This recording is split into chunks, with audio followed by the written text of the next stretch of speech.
রাজধানীর উত্তরখান কাঁচাবাজার এলাকা সড়ক নিয়ে এখানকার স্থানীয়দের অভিযোগের পর বুধবার উন্নয়ন কাজ পরিদর্শনে যান ঢাকা উত্তর সিটির মেয়র আতিকুল ইসলাম। তবে এই পরিদর্শনকে খুব আমলে নিচ্ছেন না দুর্ভোগের শিকার বাসিন্দারা। মেয়র তো অনেকবারই আসে, কাজ তো হচ্ছে না। 1-1.5 বছর ধরে এই রাস্তা, তারপর দক্ষিণখানের রাস্তা, আমরা অনেক প্রচুর পরিমাণে ভোগান্তি, একদম স্লো হচ্ছে। এটাকে আরো গতি বাড়ানো দরকার। গতি বাড়াইলে হয়তো এলাকার জনগণ কিছুটা। অনেক দিন যাবত ভাইয়া, খুব কষ্ট, বাচ্চা কাচ্চা নিয়ে যাওয়া আসে স্কুল কলেজে, খুব সমস্যা। যদিও মেয়র আশ্বাস দিয়েছেন নভেম্বরের মধ্যে শেষ হবে উন্নয়ন কাজ। বলেছেন যেসব শাখা সড়ক 20 ফুট দৈর্ঘ্যের নয় তা প্রশস্ত করতে দুই পাশের স্থাপনা ভাঙা শুরু হবে 9 জুন থেকে। আমি বলেছি যে আমি নিজে ভাঙতে চাই না, আপনি নিজেরা ভেঙে দেন। কারণ আমরা যখন বুলডোজার দিয়ে ভাঙবো তখন কিন্তু ফিতা দিয়ে মাপা কিন্তু অসম্ভব ব্যাপার।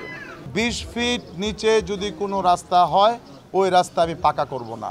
তবে মেয়রের এমন বক্তব্যে ক্ষোভ প্রকাশ করেন স্থানীয়রা। আমরা দিছি জায়গা, তাহলে এটার দাম হইল কি? আমরা রাজুকের অনুমোদন নিয়ে বাড়ি করছি, আমরা কাগজ দেখাইতে পারুম, বুঝছেন? তখন তো এরকম 20 ফুটের রাস্তা নাই।